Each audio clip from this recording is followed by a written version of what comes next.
వచ్చా.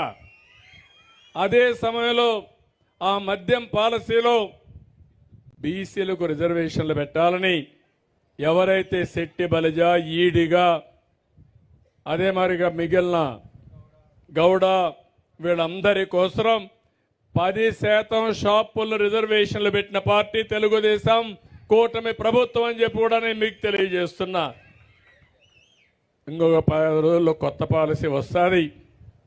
మీరు ముందు మారిగా తెలంగాణకు పోయే పని లేదు, కర్ణాటకకు పోయే పని లేదు. నేను ఎప్పుడూ చెప్పేవాడిని, మీరు మోటార్ బైక్ వేసుకొని మొత్తం అక్కడికి వెళ్ళి మోటార్ బైక్ పెట్రోల్ కొట్టుకొని మీరు కూడా ఫుల్గా లోడ్ చేసుకొని వచ్చేవాళ్ళు. ఇప్పుడు ఆ కష్టాలు లేవు, అవి కూడా తొలగిపోయినాయి. అన్ని రాష్ట్రాల్లో ఎలాంటి లిక్కర్ ఉంటుందో దానికంటే బెటర్గా ఉంటుంది తప్ప ఎక్కడా లాలూచి లేదని చెప్పి కూడా నేను మీకు తెలియజేస్తున్నా. పేదవాళ్ళందరినీ గెజెట్ ఈరోజు ఇచ్చారు. పేదవాళ్ళని నేను చూశాను. పేదవాళ్ళని ఆర్థికంగా దెబ్బతీసే విధంగా రేట్లు కూడా విపరీతంగా పెంచేశాడు. అందుకే నేను చెప్పాను, క్వార్టర్ బాటిల్ 99 రూపాయలు పెట్టమని చెప్పి ఆదేశాలు ఇచ్చాను.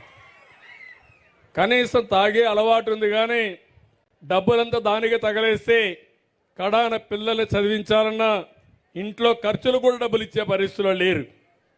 తాగనీయకుండా చేయడం మా ఆడబిడ్డల బాధ్యత. మీకు చాలాసార్లు నేర్పించా. ఇక్కడంతా డాక్రా సంఘాలు ఉన్నారు. నేను డాక్రా సంఘాలు మీటింగ్లు పెట్టి చెప్పేవాడిని, భర్తని తాగనీయకుండా ఏం చేయాలో చేసే తాళం చెల్లెమ్మలో మీ దగ్గర ఉందని చెప్పేవాడిని.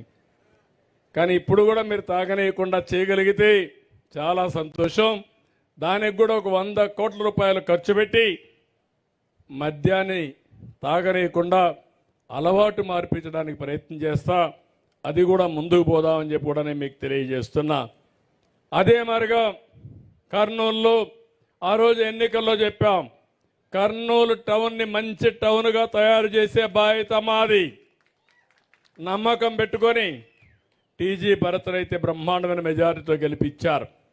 అందుకే హైకోర్టు బెంచ్ కూడా కర్నూలులో పెడతామని మొన్నే అనౌన్స్ చేశాం. రికమెండ్ చేస్తాం, సాధిస్తాం. బెంచ్ వస్తుంది, పరిశ్రమలు వస్తాయి. కర్నూలుని అన్ని విధాల నాట్ ఓన్లీ కర్నూలే కాకుండా పార్లమెంట్ మొత్తం అభివృద్ధి చేసే బాధ్యత తీసుకుంటామని చెప్పి కూడా నేను మీకు తెలియజేస్తున్నా. ఇది కాకుండా ఈరోజు మీ అందరిని ఒకటే కోరుతున్నా, ఏదైతే స్వర్ణ ఆంధ్రప్రదేశ్ విజన్ 2047, ఇప్పుడు మనం 24లో ఉన్నాం. ఒకప్పుడు 2000 కంటే ముందు నేను ఒక మాట చెప్పేవాడిని, విజన్ 2020 అనేవాడిని. అందరూ నన్ను ఎగతాళి చేసేవాళ్ళు. ఈరోజు దేశం కూడా విజన్ పెట్టింది, మళ్ళా మనం విజన్ పెట్టుకునే పరిస్థితికి వచ్చాం. నేను ఎప్పుడో పెట్టిన విజన్ ఇది. ఇప్పుడు నా ఆలోచన 2047కి భారతదేశం ప్రపంచంలోనే అగ్రదేశంగా ఉంటుంది. భారతీయులు ప్రపంచం మొత్తం బ్రహ్మాండంగా రాణిస్తారు, నెంబర్ 1గా ఉంటారు. దాంట్లో తెలుగువారు నెంబర్ 1గా ఉండాలని, భారతీయుల కంటే ముందు తెలుగు వాళ్ళు ఉండాలని నా లక్ష్యం.